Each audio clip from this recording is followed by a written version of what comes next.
Good morning, everyone. Thank you so much for coming. For those of you that I haven't met yet, my name is Marcilynn. I'm the editor-in-chief for the Journal of Environmental Law and Litigation. And I would like to welcome everyone to our symposium this year, American Fire, Trends in Wildfire Law, Science, and Policy. It is our goal to provide a national, unbiased forum for the discussion and presentation of new ideas and theories in environmental and natural resources law.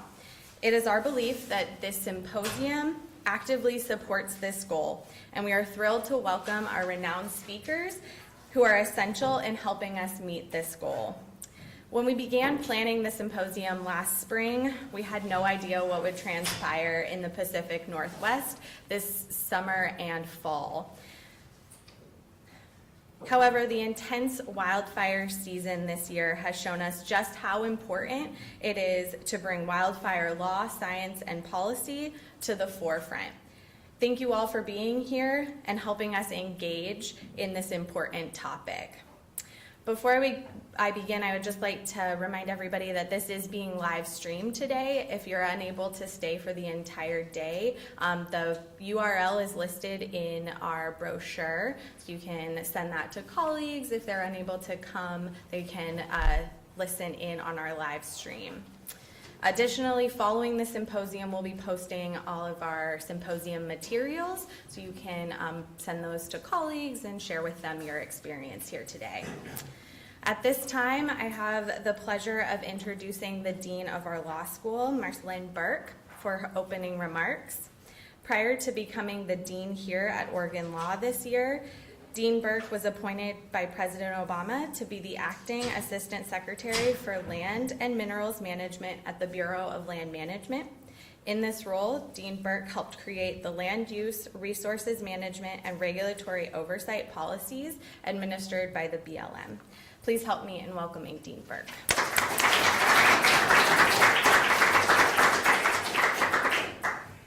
Good morning, and thank you all for being here.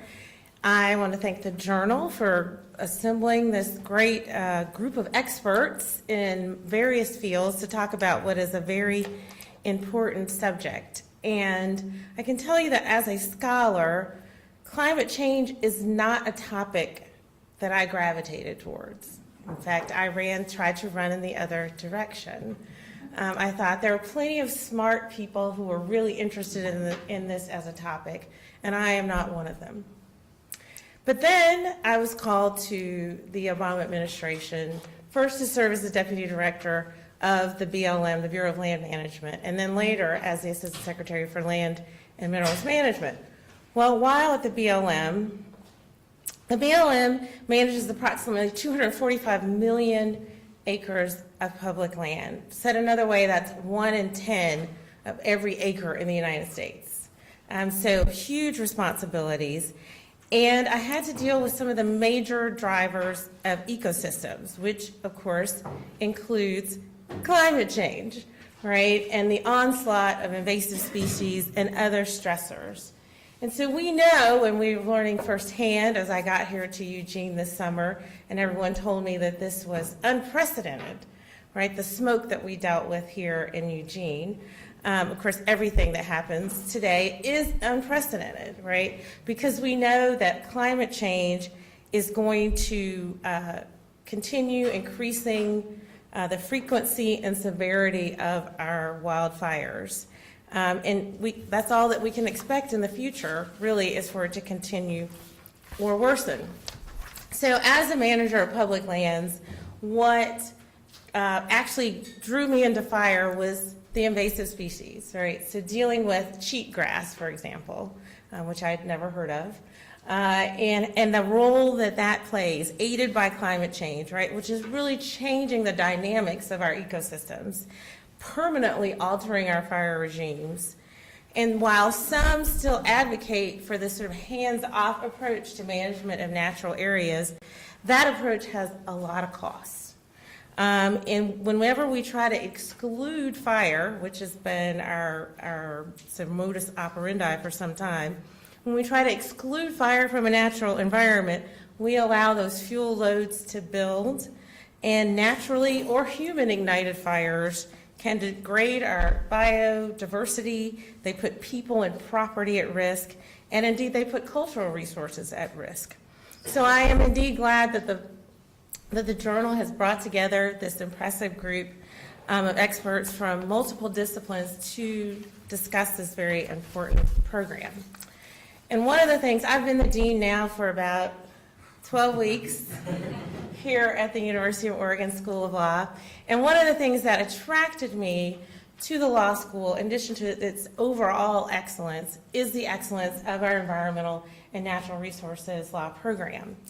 And one of those reasons I believe that we are nationally ranked, as high as ranked as we are, and observed or recognized as excellent, is that we understand the value, indeed the necessity, of bringing together multiple disciplines to address today's most vexing problems. Students and faculty are able to work hand in hand on real life problems, projects here in Oregon.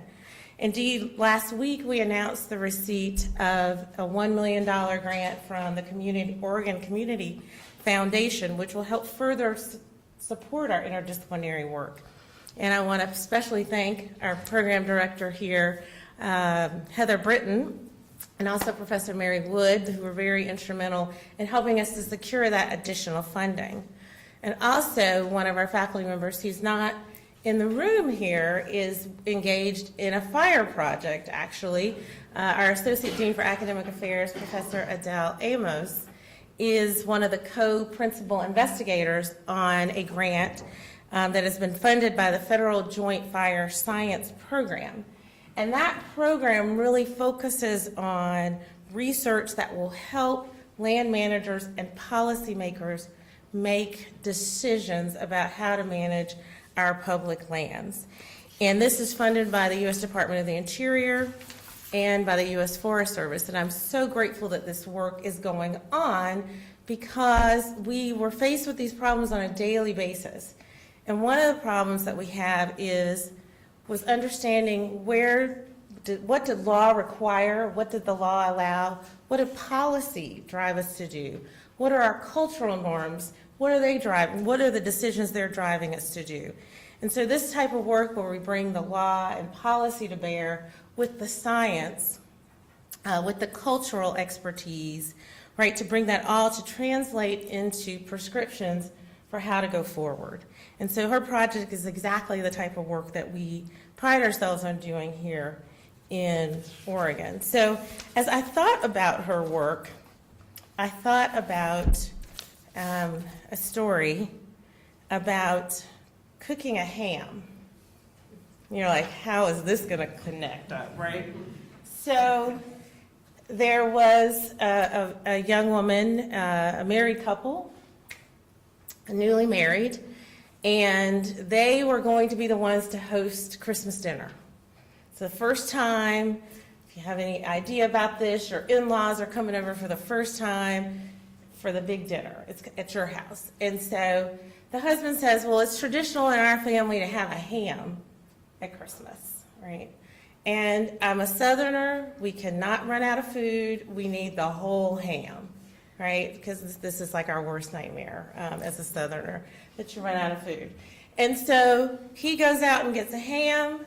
He comes, he brings it back to his wife. His wife has said, well, I've never cooked a ham, but my mom used to cook ham, and I'm sure, I can figure this out. So Christmas Day arrives, she presents this ham, and he's like, what happened to the ham? I brought you a whole ham, and you've cut the ends off the ham. The ends are the best part. What are you doing? And she said, I don't know. My mom always cut the ends off, and it was always great. So I just did what my mom did. Well, mom is there. She's also there. So they go to mom and they say, why did you always cut the ends off the ham? She says, I don't know. It's what my mother always did. So I cut the ham. Well, Nana is there. We go to Nana and we say, why do you always cut the ends off the ham? And she says, because it was too big for the pan. right? So we do a lot of things we're not really sure why, right? We've done them for very practical reasons. We've inherited these reasons, and part of this project and part of what we're talking about today is thinking about what are the actual barriers to us doing what we know on some level is the right thing to do with respect to fire. And so I leave you with that. I say welcome. Thank you so much for being here, and I am given the privilege of introducing our first speaker for the morning. And he is Professor Emeritus Lloyd Burton, and you all have a program, so I'm not going to read to you about his impressive qualifications, but I do remember when I learned the term urban interface, and that seemed really sort of outer-worldly, but I know that that's one of his areas of expertise, is we're dealing with the threats to fire that actually present to our urban environment. And so without further ado, I present to you Professor Emeritus Lloyd Burton.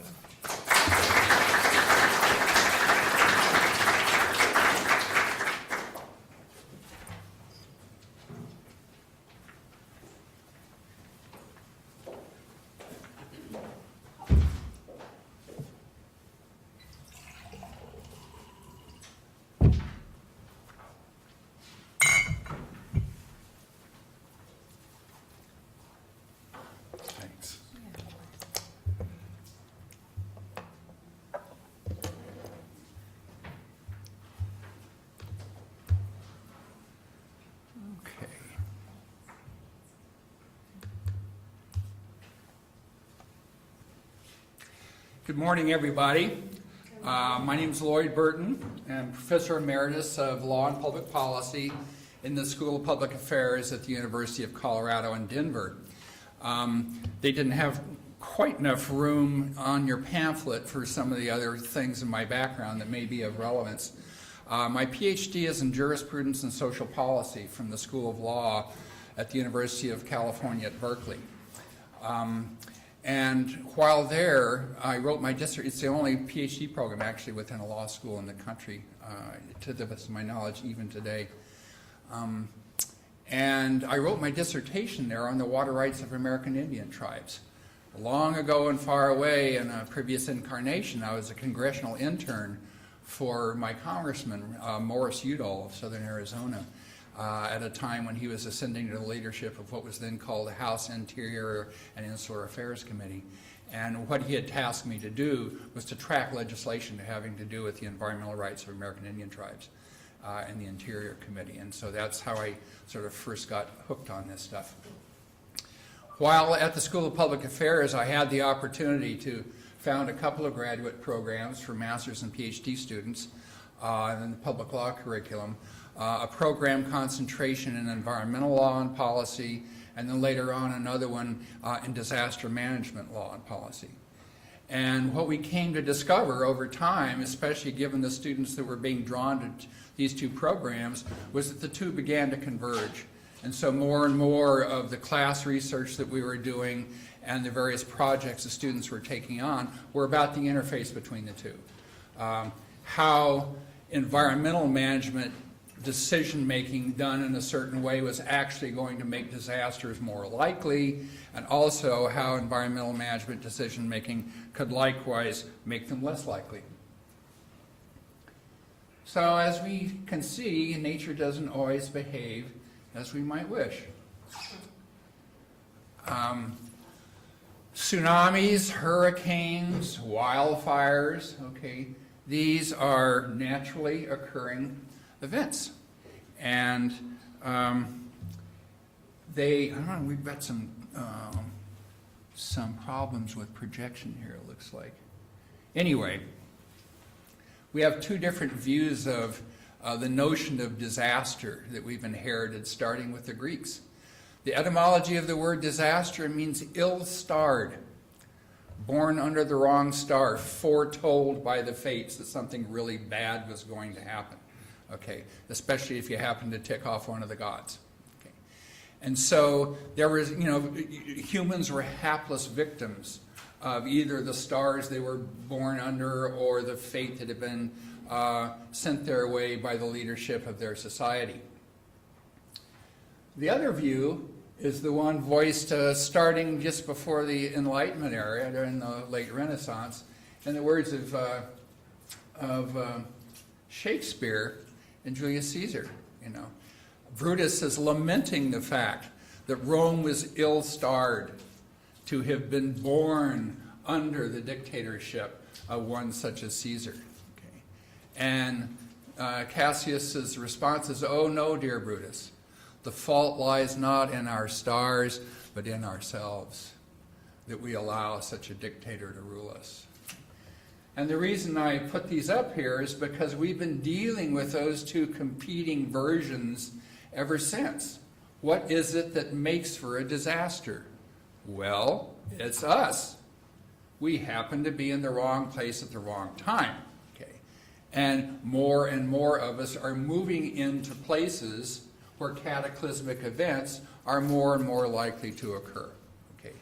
Ergo, more disasters. And of course, we all know well by now some of the things that are contributory to wildfires, disaster. Okay. The changing climate. Environments now are more dangerous than they used to be. Drier and hotter, and certainly in certain parts of the country. A century's worth of fuel load buildup in this policy that we had for quite a long time, saying there's no such thing as a good fire. And that pretty much held sway until sometime in the latter third, latter fourth of the 20th century. When I was an undergraduate at Berkeley, one of my professors was a forestry professor named Harold Biswell. And his nickname was Harry the Torch, because he was one of the very few forestry professors at the time. He said, if we look at the forests in the Mountain West, a lot of them are actually based on fire ecology. They need fire to thrive. They need fire to come in and burn out the underbrush. They need fire to help burst their cones and get new trees going. They need fire to kill off parasites and insects and diseases that would otherwise kill the forest, which is, of course, exactly what we have happening now. And then the third factor, of course, is this notion of the wildlands-urban interface. Throughout the Mountain West and the western states, the wildland-urban interface, and there are different definitions of it, but it's basically where open space or wildlands meets the encroachment of usually residential land development. Okay, and in that interface, those interfaces are the fastest growing areas of the western United States. Okay, 40% of the housing stock in California is in the WUI. Only in Colorado, we're still at about 10%, but the rate of increased development in the WUI in Colorado is among the fastest in the nation right now. Okay. So we have these combined effects of fuels buildup, population buildup, and climate change.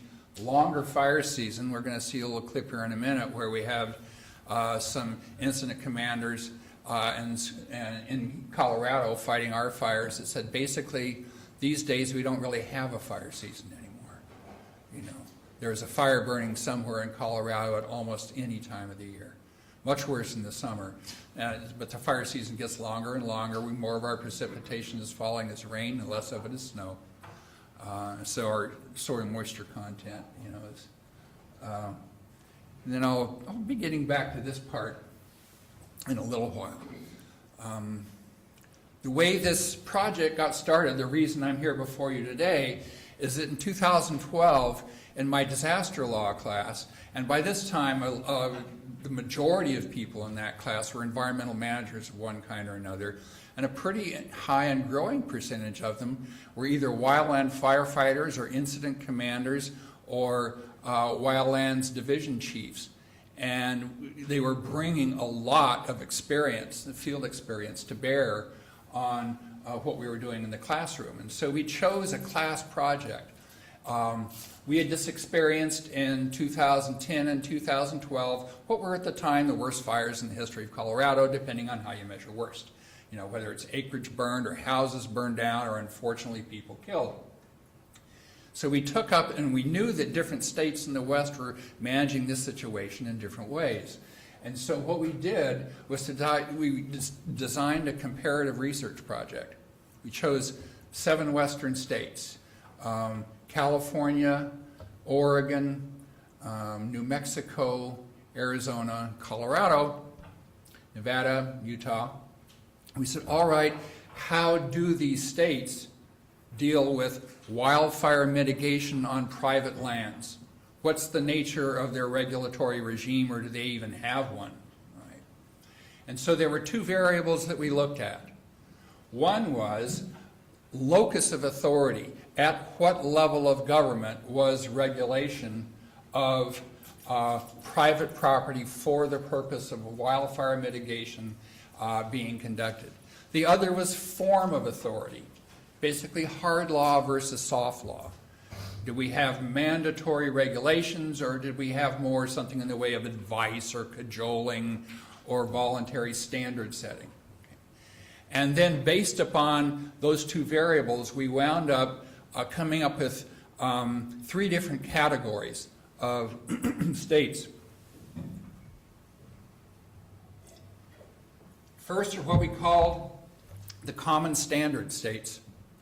Those are ones in which there were statewide standards set for wildfire mitigation measures. That's basically structural resistance to fire and then fuels abatement. There were 2 common standard states that had top-down statewide regulations, California and Oregon. And of course, this research was done 4 years ago, so I'm looking for various of you today to educate me on what may have changed in Oregon law since then. In California, of course, as is usually the case, we had 2 massive catastrophic deadly wildfires in California, one in 1991 and one in 1993 in the UWI. The one in 1991 was in the Oakland Hills. It killed 25 people, burned down 3,500 dwellings, cost about $1.5 billion to fight and recover from. Okay, so that's our first $1 billion fire. And another one in Laguna Hills in 93. And the legislature, okay, said enough. Up until then, California had been a local option state. It was left to local jurisdictions to manage wildfire mitigation however they saw fit. What California did in 1993, the Bates Act, was to say, all right, we're going to empower the state fire marshal with the same powers that municipal fire marshals have, which is to say, look at the entire state, look at what the relative fire dangers are, and in the parts of the state where fire is most prone or most likely to happen, we're going to empower the state fire marshal to set uniform standards for fire-resistant structures, retrofitting existing structures, and standards for the building of new ones, and also for fuels abatement, vegetation thinning around structures. So that's the statewide model. And then what the California model does is devolve the implementation and enforcement down to lower levels of government. Oregon did the same thing in terms of statewide regulation and standard setting, but to the best of my knowledge, the devolution didn't occur to the same extent that it does in California. And again, this is 4-year-old research, so please apprise me the extent to which things may have changed. At the opposite end of the pole, we had what are called the local option states. Those are states in which there is no mandatory statewide standard setting or regulation at all.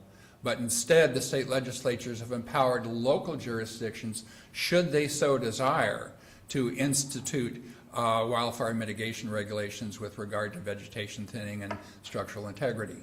And so we have this situation in Colorado, just like as is the case in Arizona and New Mexico, where we have some jurisdictions that have decided to get pretty rigorous about wildfire mitigation land use regulation on private lands, usually in the wake of some really bad fire.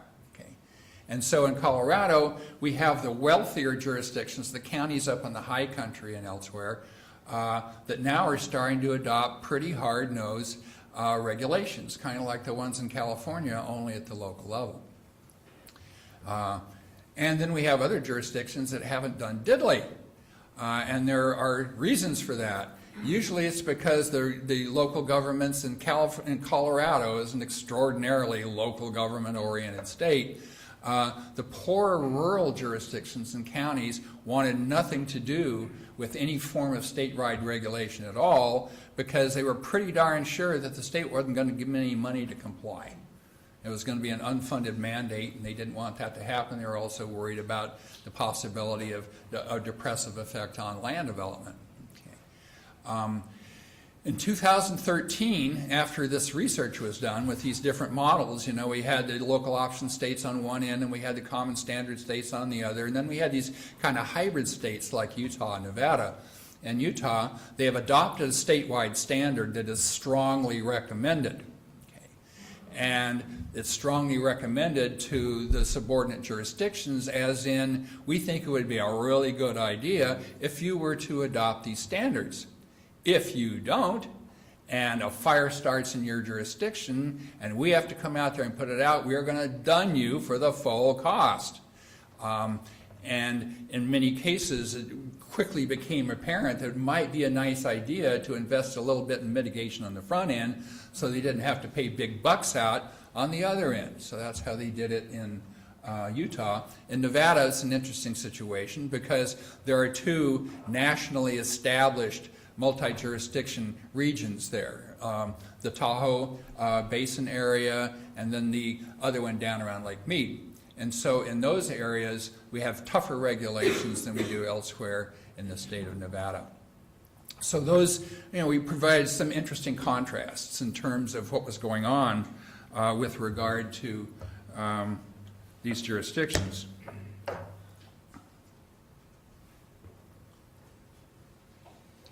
In 2013, and here's where, you know, I take off from the original intent of this research and follow it to the point where we find ourselves today. 2013, I was invited to, and my students and I wrote these results up as a white paper that got posted online, and the GEL leadership came across the paper and they said, hey, this is pretty interesting. Would you like to come present these results here at this conference where we are today? And I said, well, yeah, sure, I'd be happy to, but two things. First, I've retired. The end of the 2016 academic year was my final year, 30th and final year on the CU faculty and School of Public Affairs, as well as my wife's final year on the nursing faculty at the University of Colorado Health Sciences Center, where she had been on the midwifery faculty. Freed us up to come do things in the fall instead of just in the summer, which used to be the case. So at any rate, I was asked to come appear before a joint legislative committee during the off-season to present these findings, because what happened in 2013 in Colorado is that we had two more worst fires in Colorado history. Okay, the one in the Black Forest burned down over 500 houses. And I think altogether maybe 6 or so people got killed in that fire, and another one that burned right down into the city of Colorado Springs. And it was a sort of wealthy little kind of mansionette subdivision where they had done an okay job with regard to structural mitigation and okay with regard to the mitigation in terms of fuels abatement. But what they had was these lovely, picturesque, split rail wooden fences connecting all of the houses. Guess what? It acted like a wick, and it just ran the fire from one house to the next, to the next, to the next, until about half that neighborhood was absolutely demolished by the fire. Up in the Black Forest north of Colorado Springs, there were two different subdivisions. One that was somewhat older, and the fire marshal had come and did no mandatory regulations at all. It begged the people there, please, you know, next time replace your shingle roofs. Please don't stack your firewood on your porch. Please, you know, get rid of some of the trees that are overhanging your house and dropping duff down into your rain gutters all the time. Nada, nothing, nowhere. And so in that subdivision, they lost almost all the housing stock. And interestingly enough, if you fly over and see pictures of that, you'll see almost every house burned down, but a lot of the trees still standing. Okay? The reason being that in the WUI, the most flammable thing is not the trees, it's the structures. And so the embers will readily carry from one structure to another, and unless it's really been fireproof, unless it's really been structurally mitigated, it's the most dangerous thing in the forest. And of course, once the house gets going, so does the propane tank, and kaboom, and bye-bye house. And then we had other subdivisions in the Black Forest that were of more recent origin, where there had been thinning, where there had been structural mitigation, and we didn't have nearly the loss of housing that we did in the other. So what we have in these different states is this sort of jurisprudential distinction, right? Going all the way back to the Institutes of Justinian, we have this notion that there somehow or another exists this reciprocal relationship between people and their government, duties they owe one to another. Okay. So duty of care on the part of government towards its citizenry, and as well as a duty of ensuring some degree of freedom to live their lives as they wish. And then we have the duty of care toward the state, interesting concept, in which people feel that they owe something to the state for taking care of them in the terms of taxation and support for how they're being governed. And we find in these different states that they put the balance point at different places in terms of how much deference to individual freedoms and property ownership, use your property any damn what you please, versus those that say, you know, we're all in this together. We're living out here in a very fire-prone forest, and this happened in the 4 Mile Canyon fire just north of Boulder Canyon in Boulder, Colorado in 2010. Big old fire comes ripping through there. We had about 10% of the population in 4 Mile Canyon that had just mitigated like crazy. You know, they had tin roofs, and they were keeping their fire wood at a distance, and their propane tank at a distance, and they had thin fuels and whatnot, but none of their neighbors did. So in the end, it made no difference. The whole canyon went down anyway. And the same is true when you have one jurisdiction, you know, like one county, that has tough mitigation regulations, and the ones around it don't. Okay? It just doesn't work in terms of the way fire behaves. And so what I was saying to the legislature was, I don't see Colorado going from one end of the spectrum to the other in terms of being a common standard state, but you might want to do some of what they're doing in these other states insofar as soft law. You may want to at least suggest a statewide standard like they do in Utah. You might want to do like they do in California and Arizona. Arizona is a local option state. It's pretty much hands-off for the most part. But what they do, they were pretty good at information gathering and information presentation. And so what they had done in Arizona was to survey the state in terms of relative fire danger. And then the thing they did was to overlay it with whether or not the communities in these high fire risk areas were fire-wise, which is to say, had they bought in to federal programs that say, okay, we'll partner with you since you're up against federal land, all right? We're going to help you mitigate. We're going to help you make your land safer, just as we try to do on our side of the fence.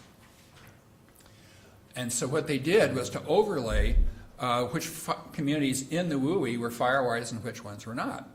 And when they found ones that were in high fire danger risk that had not done any mitigation, had no local regulation at all, you know, it was basically because a lot of people moved to Arizona to retire up in places like Prescott and elsewhere. They said, this may not be a place you want to live. Excuse me. Because it's dangerous. So I thought, well, maybe it would be a nice idea if we at least did something like that. Maybe we should have a mandatory duty of disclosure on the part of real estate brokers when they're offering a property in the WUI. Say, well, you know, the state has determined that we're in an area of heightened fire risk, and, you know, you may be subject to additional regulations insofar as mitigating your property is concerned. So I kind of waited to see what happened, and what happened was absolutely nothing. The governor had actually proposed some of these things in the upcoming legislative session, but land developers, home builders, real estate brokers and poor rural counties drowned that in the bathtub before it even took the form of legislation. So Colorado, after 4 successive years of worst fires in the WUI in the state's history, didn't do anything at all. Remained solidly in the local option state. The town of Breckenridge, which is a ski area, a ski town up in the high country, surrounded by forests, fair amount of it beetle killed, said, we're in kind of a fix here. We think we probably ought to adopt a mandatory mitigation ordinance for the town of Breckenridge. And so they did so. Immediately upon doing so, a real estate broker mounted a recall effort against the city council, which quickly gained a lot of steam. The town council suddenly saw things in a different light and rescinded their ordinance. Okay, went the other direction. Okay. So that's what's going on, at least in some of the local option states around the country, which I found kind of dispiriting, of course. Also, what happened in 2013 was the Yarnell Hill fire in Arizona. I had been a student at Prescott College, and it was a small private college with a strong environmental orientation. We had actually contracted out our athletic program to the Colorado Outward Bound School, our program directors from there. So instead of team sports, we learned about rock climbing and rappelling and backcountry orienteering and mountaineering and kayaking and such. And so we used to, and then I worked for the college for a year afterwards, among other things, teaching wilderness medicine, since I had been a Navy hospital corpsman with the 3rd Marine Division in Vietnam in 1966 and 67. And we used to do training exercises up on Granite Mountain just outside of Prescott. And so I know that area really well. I know a lot of the people that live there. A college friend of mine from Prescott College was also a college friend at Bolt Hall as a practicing attorney there. And so I felt really pretty connected to this area. And so in 2013, on June 30th, there was a Type 2 fire, or Type 3 fire that became a Type 1 in about 6 hours down in Yarnell and Peoples Valley, just down the hill from Prescott in Chaparral. And we had this unique situation in Prescott in that we had, most cities like this that are out in the WUI, there's 2 divisions within the fire department or the fire district. One is the urban firefighters, the one that fights structural fires in town, and the other is the Wildlands division of the fire department. And they're the ones that go out there and fight fires in the WUI just like the vets do, except that they're a little bit closer to home and they're defending their own homes. We had a unique situation in Prescott in that the town decided that it wanted to invest sufficient resources in its Wildland Fire Division to actually qualify them to be a hotshot crew, which could be deployed nationally by the National Interagency Fire Service and the Regional Coordination Center, which down there is based in Albuquerque. The Granite Mountain Hotshots, which is the Wildland Fire Division of the City of Prescott Fire Department, had just been deployed on 2 big fires, a Type 2 and a Type 1. They'd been in the field for the maximum allowable, which is 21 days. And so they came back from that fire and they were resting at the time this fire blew up in Yarnell. The City of Yarnell requested of the National Regional Fire Coordination Center that they deploy the Granite Mountain Hotshots to fight this fire, and the feds refused. They said they have exceeded their time in the field, they're exhausted, and they're down a couple of people, and we will not deploy them. What happened then was the City of Prescott and the Arizona Division of Forestry deployed them anyway, under their local authority instead. So they went out there exhausted, understaffed, and they fought a fire in the Chaparral trying to protect structures because the fire is headed straight for the town of Yarnell. And they were burned over and killed, 19 of them. The only one who didn't die, and that was the lookout. and he very nearly burned to death as well. He was up on a hill. And then the next thing that the Arizona Division of Forestry came out and said was, well, darn, you really can't trust the weather around here. It's a shame that happened, but they were very much with the Greeks. Ill-starred, God's will. That's one of the favorite policy options these days. People get very religious. Insurance companies get very religious. States get very religious. Act of God. Can't do anything about that, right? Okay, well, not really. It was tragic. It was tragicomic what they tried to do. Because in 1994 in Colorado, in another WUI fire on Storm King, or it's also called the South Canyon Fire, a couple miles just west of Glenwood Springs in the WUI, there was another chaparral fire. Okay, and the people deployed to fight it, they were up on a ridge. Okay, the big fire that they were working on, they were going by the book. They were working up the ridge toward the fire, thought they were in good shape, and then there was a little spot fire down below them. Okay. So they deployed a couple people to go out there, work on the spot fire, out of sight, couldn't see it. They were not in good communication with their dispatchers. They didn't know that there was a radical change in the weather coming. Okay. Wind shift, gets hot at the same time, catches that spot fire, drives it up the ridge, kills 14 firefighters. 9 of them were from Prineville, here in Oregon. Prineville hot shots. Okay. The other 5 are smoke jumpers. And they all died. After that happened, the Forest Service took a big step back, and the National Interagency Fire Center did too. And they said, this is never going to happen again.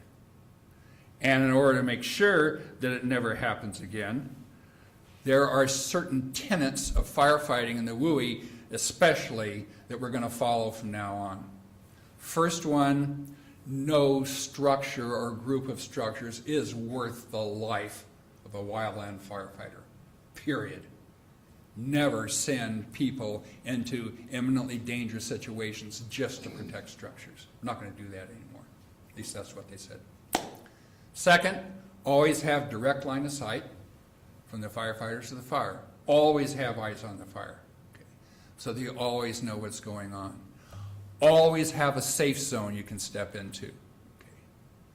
Always have a clear route to the safe zone. Always be in continuous communication with the chain of command. Always know what the weather is. Be getting constant weather updates. What happened in Yarnell was that all 5 of those were violated. The hot shots had been in the black. They're an area that already burned over, and they'd stepped into it. The fire was blowing up big time. It was going from type 3 to type 1, and like I said, in a space of hours. And a couple of fires were coming together. They could have stayed in the safe zone. Not fun. The ground's hot, and there's fire burning around you. The air quality's pretty bad. But they would have been safe. Instead, for reasons that remain unknown to this day, they decided to make a run for it to another area that had been mitigated. It was a ranch a ways away, not knowing that the direction and the velocity of the wind had changed. And so they made a run for it down into this canyon, trying to get to the other safe zone. And the fire caught them, and they all went up. Arizona Division of Forestry quickly after that issued a report. They hired some consultants to come in and have a look at things, and they came out with their results, and it was basically, it was God on the hook again. They said, the unpredictable weather. We had a fully qualified team out there. There was no problem. They'd been deployed by the city and the state, and so they were legally in the field. And they might as well have labeled the report CYA, right? In part because they knew they were about to face massive liability.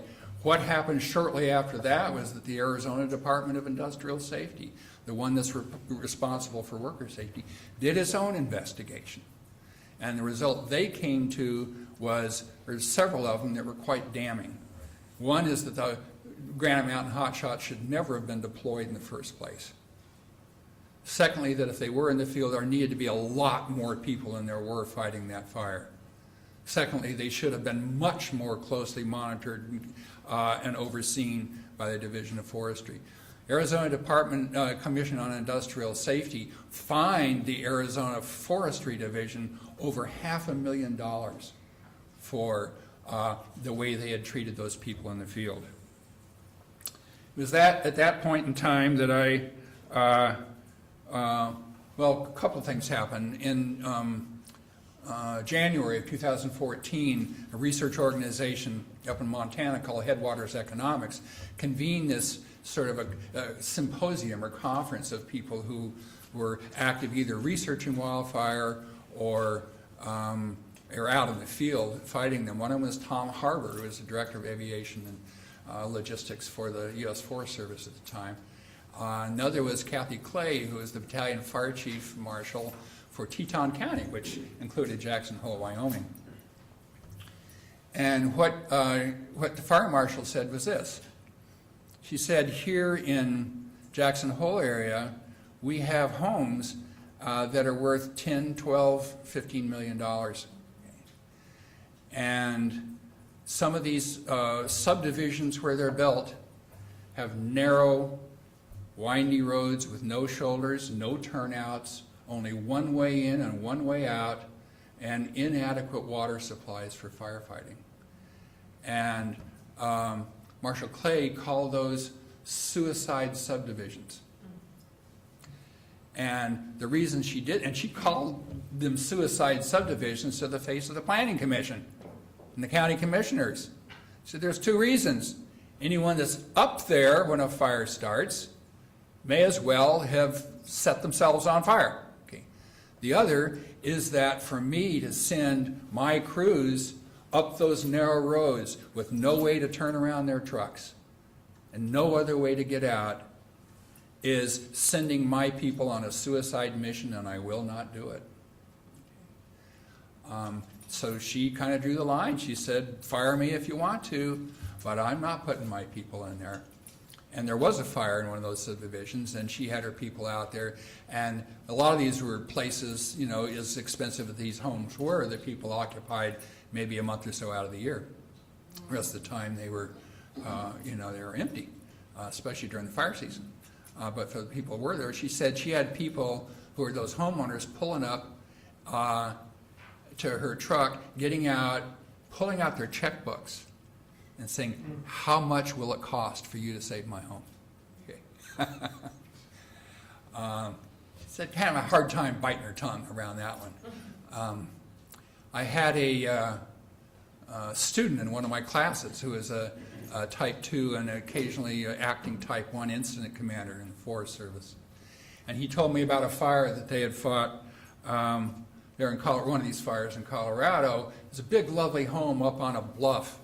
And they deployed a lot of resources to save that home and a few others up there. And after they had successfully saved this home, they were cleaning up and packing up their trucks, and the couple that lived there pulled up and got out of their vehicle, and the woman said, words cannot express the depth of my gratitude to you and your crew for saving our home and all of the memories that are within it. And the man said, you should have let it burn. At least then I could have collected the insurance. Now I get to live on the moon. Within 2 years, that incident commander quit. He said, you know, maybe I should have.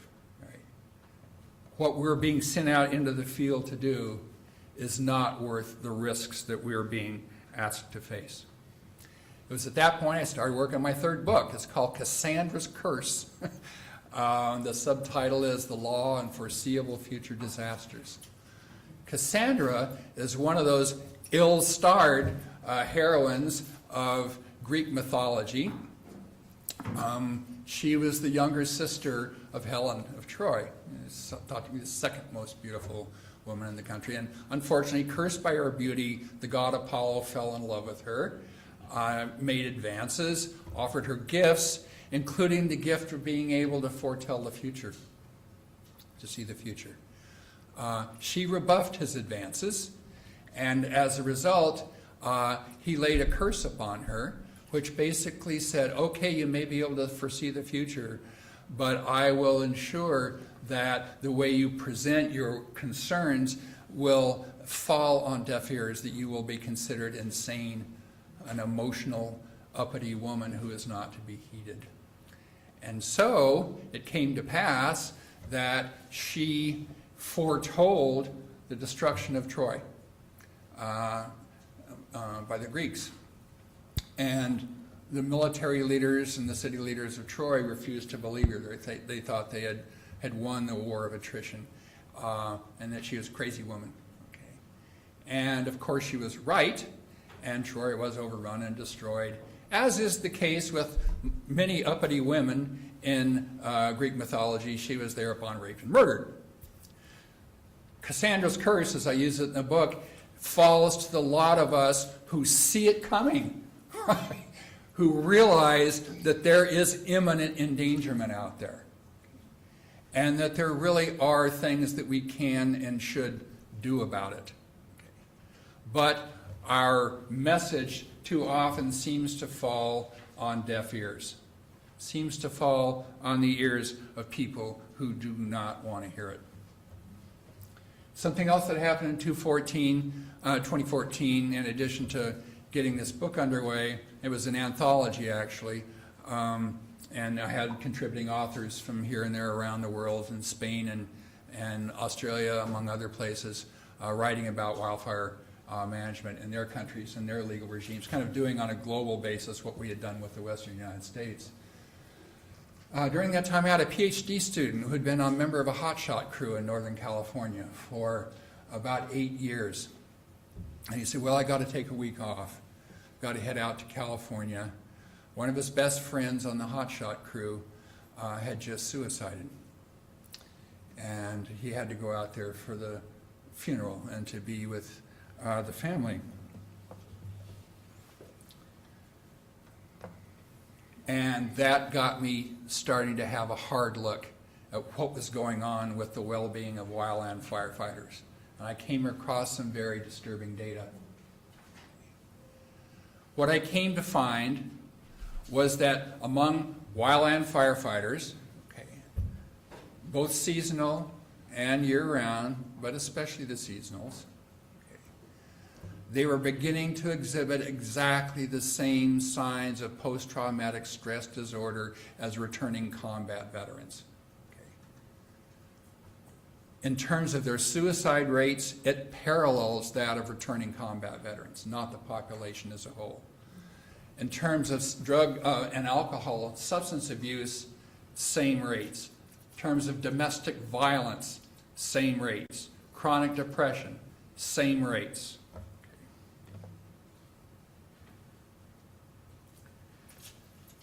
I began to think then about my experience coming home from Vietnam.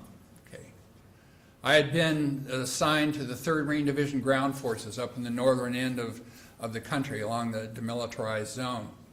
And I was a hospital corpsman, so I was dealing with a lot of triage and mass casualty management and field first aid and trauma first aid and whatnot. And I was in a part of the country where we were under fire quite a lot. And what happens when you are in a situation of imminent endangerment is that the nervous system begins to function in a different way. You become hypervigilant, finely attuned to the possibility of anything going on that might harm you. 4 days after I left Vietnam, I was registering for classes at the University of Arizona in Tucson, which was interesting. Stepped through the looking glass going into Southeast Asia and back through again coming out. Outside of Tucson is Davis-Monthan Air Force Base, which there was a training squadron out there of the same kind of fighter bombers that had been laying down curtains of napalm right in front of us when we were up on the DMZ when we were about to get overrun. And that aircraft has a real kind of eerie, whiny sound that it makes when it's flying overhead. There were days in those first weeks when I came home when I would be walking from class to class across the U of A campus, and all of a sudden I'd find myself under a car, you know, with my books and papers scattered all around. And it's because I had heard those planes coming. And the wiring from the time, the wiring that probably literally saved my life on a lot of occasions in Vietnam, kicked in again. The same thing was going on. And the wiring that had saved my life was not now serving me so well, you know, hiding under cars on the University of Arizona campus, right? So I gradually had to learn to desensitize myself and not rely on those kind of reactions anymore. But that stuff was very deeply, half a century later, I cannot stand loud noises or being in sort of crowds of people a lot. The same is true, of course, of these firefighters. As the fire season gets longer, they spend more and more and more of their time on the line in situations of imminent endangerment. And so they really rely on these hair-trigger senses, always scanning for danger, always knowing that their lives and the lives of their fellow crew members may depend upon their ability to respond quickly and effectively and appropriately. When I came home from Vietnam, I had already realized that that in my view, our nation was embarked upon a tragically misbegotten mission, and that we really needed to get out of that war just as fast as we could. That fall when I got home, my congressman, Morris Udall, held a town hall meeting on the U of A campus. And he came and he said, you know, on reflection, I have come to the conclusion that my president, the leader of my party, has made a tragic error, getting us into Vietnam and perpetrating this war. And I think that we need to get out just as soon as we can, that we need to find a peaceful resolution to the war. I was, you know, this is part college town and part military town, you know. I was really impressed with his courage, and I went to work for him right away, you know, trying to help do what I could to help him achieve his mission. I got involved in the Vietnam Veterans Against the War and other kinds of activities that were trying to get the word across to the American public of the horrible human costs that were being endured over there in the country, both by American service members, but also, of course, by the Vietnamese people. What I really soon came to realize that surprised and shocked and saddened me was that people didn't want to hear it. They just really didn't want to know how bad it was. Okay. And the reason for that is that in a democracy, if there are things like that being done on your behalf, at some point you need to begin to take moral responsibility for that fact. Okay. And that was something people were not ready to do. And it took several years until enough of the country said enough is enough. I've reluctantly come to the conclusion that the same thing is going on with our wildland firefighters. Okay. And that's the reason my research has taken the direction that it has. I think the story of what's happening of and you know, short of suicide, which is the most dramatic, the lives of these people wind up oftentimes being degraded. All right.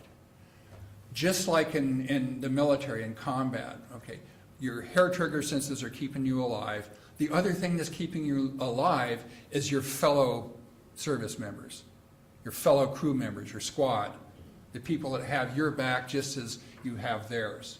Okay. What happens with seasonal firefighters is that at the end of the season, that squad's disbanded. Okay. They're oftentimes significantly negatively altered by the experiences they've just had. No counseling. Their crew members aren't around anymore. Loneliness becomes a terrible problem for them. If they happen to have a family and kids, and more than half of the Granite Mountain hotshots were seasonals with families. And once the season is over, you lose all benefits. You may or may not get hired back on the next year, depending on how the fire season goes. Okay. One of the things that happened after these people all perished is that the people who were permanent employees of the Prescott Fire Department's families got benefits, and the seasonal employees got nothing. And so the widows of these hotshot crew members went to the city of Prescott and said, these people work 100-hour weeks all summer long, and they died, saving our neighbors. And you're telling us that we don't get any benefits? And they said, well, that's the law. And they said, sure. Well, you want to play law? We'll play law. And they lawyered up, and they sued the bejesus out of the city of Prescott, and they won. A judge found that they were actually deserving those benefits. Okay.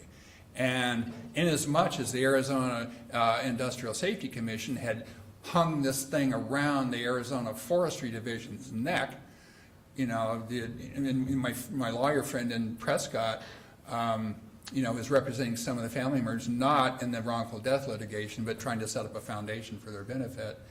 He said, the state just ought to get out the checkbook. They're going to wind up paying one way or another. Why pay a bunch of lawyer fees, after losing in court before just going ahead and biting the bullet?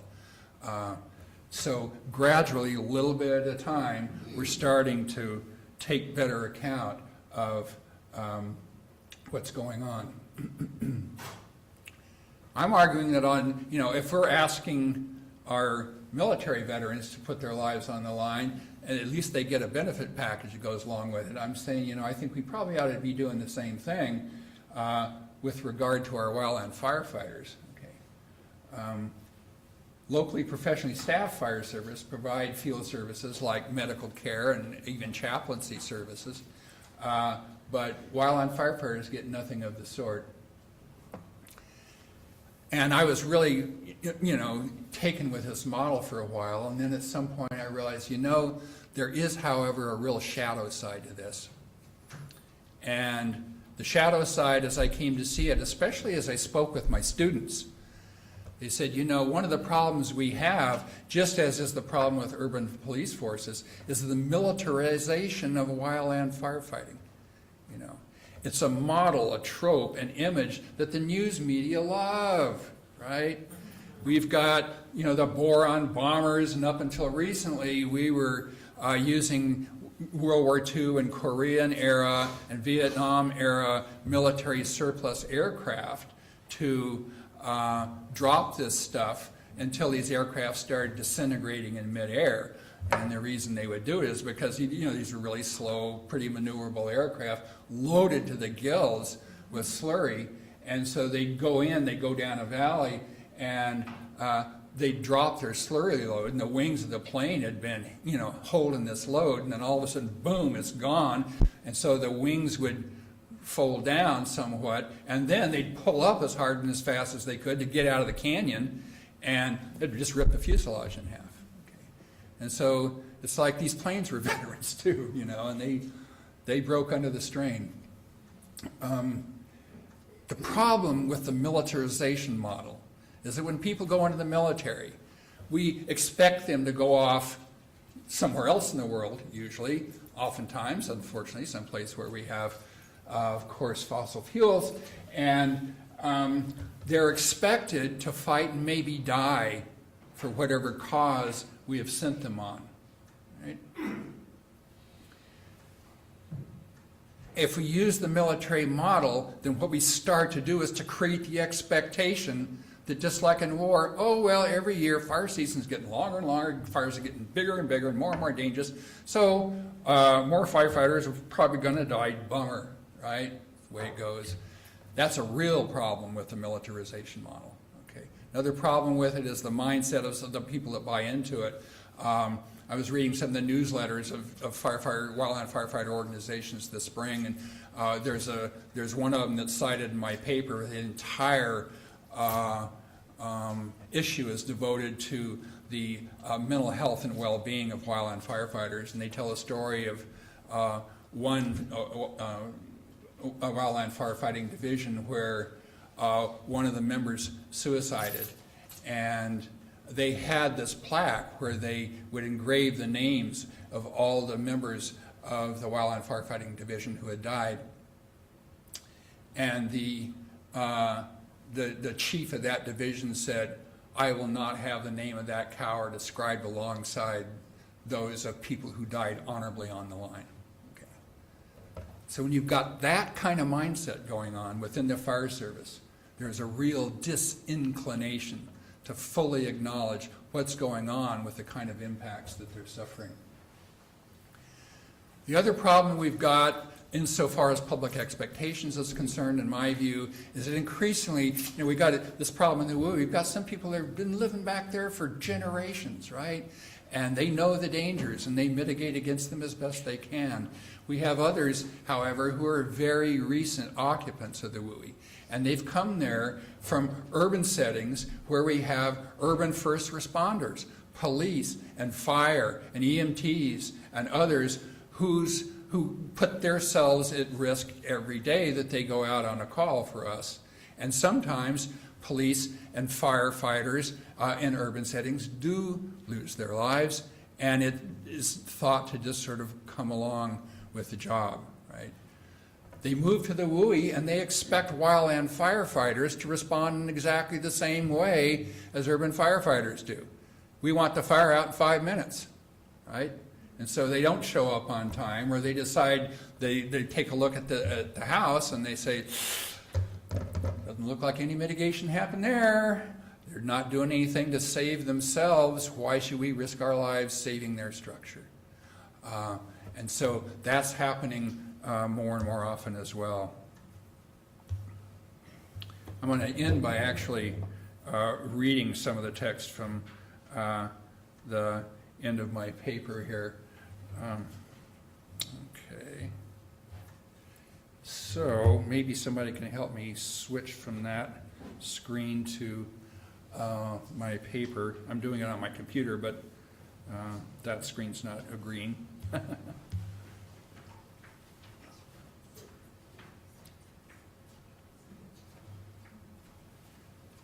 So I flipped over here. I don't know how to do the same thing up on the big screen.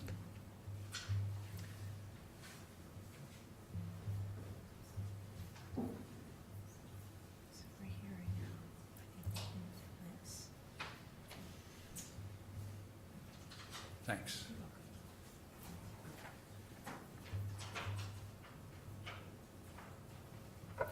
So I point out, as many of us probably already know, that every year more of the Forest Service budget gets consumed by fighting fire. Okay.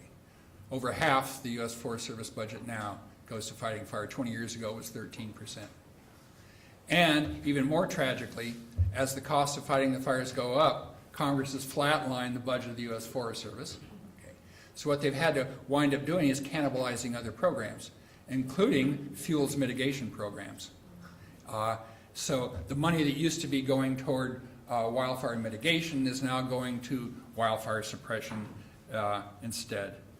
But how does one calculate the value of a fallen wildland firefighter, or the burden of lifelong grief carried by his or her family, friends, and loved ones, or the growing evidence of federal wildland firefighters who spend ever lengthening months long fire seasons fighting one giant catastrophic fire after another, exhibiting the same symptoms of extreme psychological and post-traumatic stress as military veterans. Half of the professional wildland firefighters who lost their lives in the line of duty have done so in the last 20 years. Casualty rates are going up at approximately the same rate as the frequency and the size of the fires. The Yarnell, the Granite Mountain hotshots died fighting a structural fire, or trying to fight structural fire in Yarnell, in town, and have done absolutely nothing in and of itself by way of mitigation. Okay.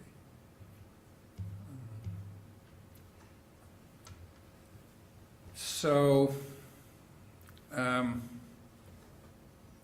in 2014, also, I was asked to speak to a conference of battalion fire chiefs and wildland firefighting division chiefs in Colorado, as a statewide conference. And one of the fire chiefs spoke out.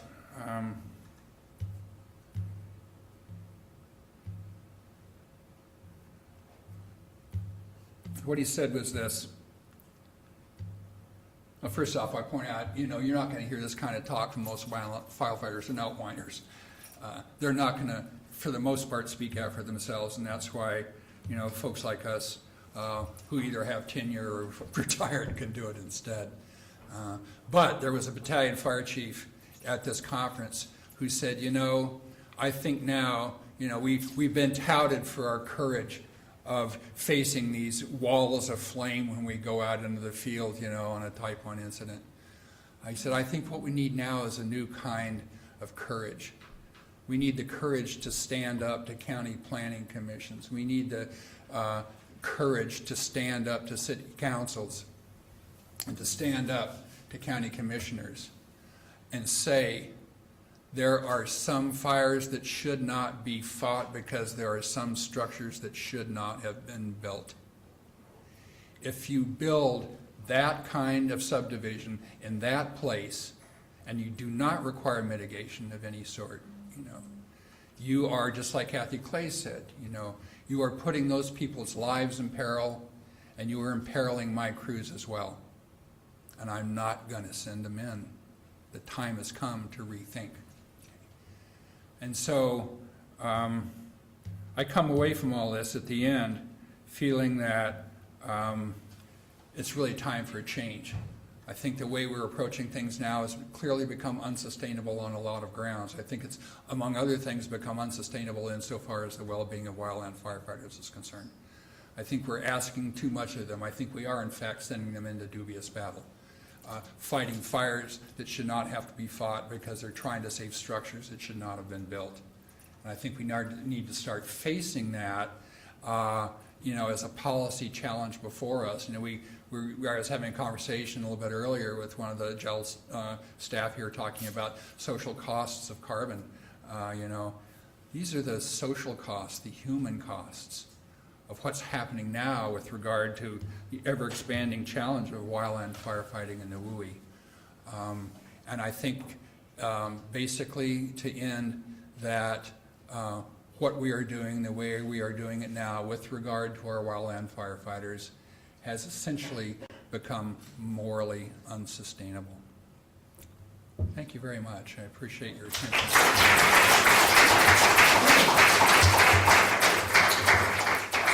Do we have time for some Q&A, or how do you want to? A few minutes. Okay, please. Yes.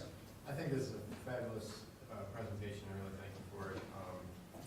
One of the things that strikes me about the wildland firefighters is not just a lack of courage to step up and push back on some of the municipal leaders, but a lack of support at the state level to do so. I remember talking to some folks in California where the insurers of California really wanted to enforce the requirements in their policies for on-site mitigation. Yes. Going so far as to do aerial surveys. Yes. And it wasn't long after that that the State Insurance Commission prohibited the insurers from simply enforcing their own contracts. And I wonder if in your travels in Colorado you've come across insurers that would be interested in doing this, but for the fact that they're regulated by the State Insurance Commission from doing anything. Well, in Colorado, we're, given the political culture there, we're a profoundly anti-regulatory state, basically. So the insurers, the individual insurers are in fact doing that. They're going out there and Google mapping their, their clients, their customers, and they're basically telling them, clean up or find yourself another insurer. To some extent, they're doing that with really expensive homes and really fire-prone areas. But, when you look at the insurance business nationally, some of us may have noted that our home insurance policies may have gone up considerably over the last few years. And when I just, decided to whine about it to my insurance company, they said, well, blame Katrina, blame Sandy. Now we can blame Harvey, and we can blame Irma, because of the fact that the National Flood Insurance Program pays people to live in highly disaster-prone areas, and their place gets flattened and they have subsidized flood insurance. Our insurance still goes up anyway. There was a Texas congressman a few days ago who sort of ridiculed for saying, somebody, well, maybe God's trying to tell you to live somewhere else. But I think that he actually had a point. You know, that if we have areas like the coastal lands along the eastern seaboard and the Gulf Coast are in fact becoming more flood prone, are in fact becoming more prone to damage or destruction by ever bigger storms, just as in the West, we are becoming prone to ever bigger, ever more intense mega fires, including fires in the WUI. Maybe we really need to have a hard look at statewide land use planning, because right now it's just being done on a very piecemeal basis to the extent it's being done at all. Yeah, good point, thank you. Anything else? Well, I've gone and gobbled up. Oh, please, yeah, one more. Sure, one thing you didn't address is a lot of wildland firefighters actually contract employees of either tree planting companies or other forestry type industries. How do you think that plays out in the suicide rate between federally employed wildland firefighters and these contractors that come onto the site pretty darn quick when the fire? It's a really great question, and I'm afraid I really don't have any data on that. You know, we got to expect that the psychological impacts are the same, you know, and when we have states that are really trying to do things on the cheap, Arizona being one of them, when the Yarnell fire was first getting going, the first night that it was, you know, become noticeable, they said, yeah, well, I don't know, maybe it'll burn itself out, which of course it didn't. And so what they did the next day was to send in prisoners. They have prison-trained wildland firefighters, okay? And the prisoners are not there against their will. They're delighted to be there because they're getting job training. They actually get a little bit of money. They're low-risk prisoners insofar as not running away or anything. And then after they get out, and usually they're within, you know, a few years of ending their sentence, they might actually get jobs as seasonal firefighters. And so they're good with it. The Granite Mountain hotshots, the seasonals, when they weren't fighting a fire, they were getting paid to clear brush 8-hour days, which wasn't enough to raise a family on. They were praying for fire. They wanted to go out in the field. They were hungry for fire. They wanted to get out there and they wanted to be on the line. They wanted 100-hour weeks because they could earn a bunch of overtime. They might actually be able to earn enough to support a family through the year. So we have some people who want to be out in the field. You know, I remember down in New Mexico a long time ago, locals used to go out and set fires so they could get paid to put them out. You know, it didn't used to be that unusual behavior. It certainly is now. So we can't think of wildland firefighters in a kind of monolithic way.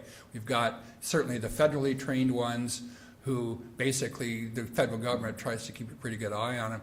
We've got the local ones, the ones who work for the wildland fire divisions of local fire districts, whose level of training, you know, may vary a little bit. The benefits are either non-existent or very, very minimal. And so even though they may all be wearing yellow shirts and green pants, their backgrounds, their training really do vary a lot. Okay, that's my time, folks. I very much appreciate your attention.